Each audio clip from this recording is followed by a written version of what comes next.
Hello all, it's Jessica with Mapping Our Marriage. I told you all yesterday that I was going to be uploading a video of my homemade pizza dough. So, what do we need here? We need some warm water, a cup worth to be exact. And this is at 110 degrees. How do I know it's 110 degrees? Because I used my electric tea kettle. I love those electric tea kettles for many of reasons, but one of them is specifically for making pizza dough, because that way, when you are sitting there needing to know that exact temperature of things, especially when you're like steeping tea and stuff like that, you know like what temperature to go to, because different teas like to steep at different temperatures. So I have one packet of active dry yeast. It's going into my mixing bowl of my stand mixer here. You can see my stand mixer. I've already got my dough attachment on, so we are going to be ready to roll. What I also will be putting in there is 1 teaspoon of sugar. So 1 teaspoon of sugar. And I do have this handy dandy sugar thing that I'm going to be using because it's making my life easier at the moment. You would think, 1 teaspoon of sugar, we're going to add in that warm water. Now, we are going to give it a gentle mix. We're going to give it a gentle mix, just enough to incorporate it here.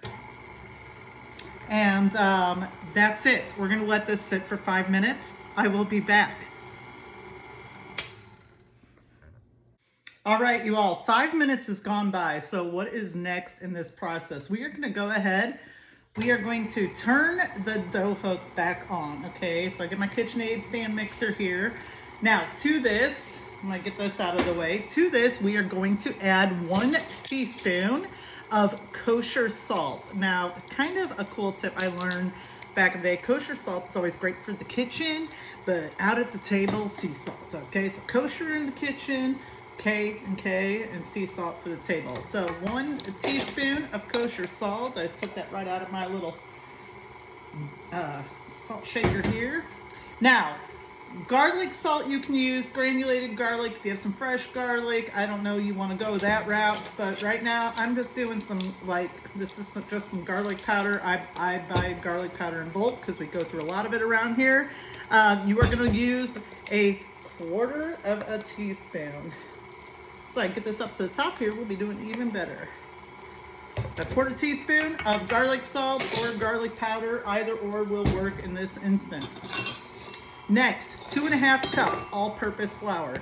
This is a really easy pizza recipe here, you all. This a pizza crust recipe. It is really no big guessing games. There's a 1/2 cup. And here is another cup, so I need 1 more after this. Now, definitely, if you see this sticking to the sides of the bowl, doing something like that, where you're unhappy with that, you can sprinkle in a little bit more flour. You can sprinkle in a little bit more water if you have to. Just kind of be your own judge of character here. I've had no problems with this recipe. The only time I ever need to do something is, just when I'm going to take it out of the bowl, which is literally all you have to do. You don't have to kind of punch it over a couple times, roll it out. You are ready to use it. That is how simple this recipe is. That's why I love it. It doesn't take all this rising time and whatever else. Final ingredient is 2 teaspoons of extra virgin olive oil. So that's our final item there. What are you gonna do from here? Set a timer for 5 minutes and let this knead with your dough hook for 5 minutes. I'm gonna turn it up. I'm gonna turn it up 1. Anyway, see you in a few. All right, everyone. The trick is going to be here to not touch my phone and get dough all over it. So here we go. Take it off the dough hook. And I've got this booger right here in my hands. Nice ball of dough. Check that out. I'm gonna put a little bit of flour down. Now, I'm gonna admit, this part here is not my strong suit, so don't make fun of me.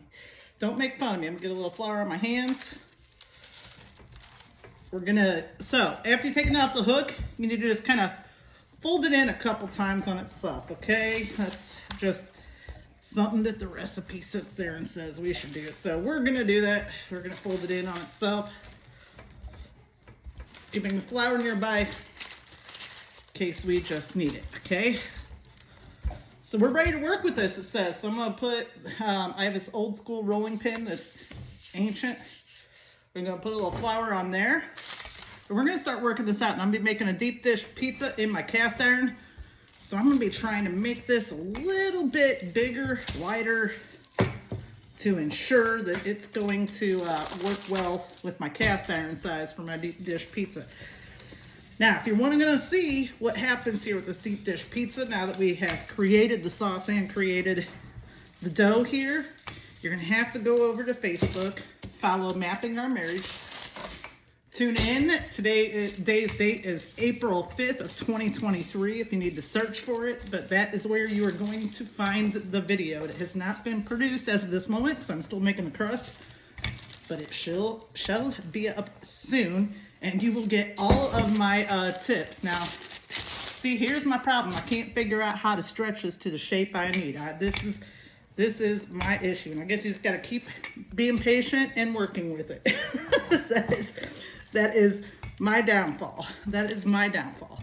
So I'm getting my muscles out here. But I need this to be big enough to work with my cast iron and not tear it up. So as you can see, it's a pretty good little recipe here. It's working out well. And if, you know what, I am not like a baker, a dough maker, anything like that. I do like to cook. So if I can sit here and figure out this much, you know, that's great. I've been looking kind of for a good pizza crust recipe, specifically because we got a wood-fired pizza oven and we have not used it yet. Today's not the day since we're doing a deep dish, but this is going to be a pizza dough recipe that we use for times to come. Now, as far as freezing this, doing whatever, that I'm not really sure of. I'm guessing you probably could, but don't quote me on it. I do not know, you know, how yeast-based products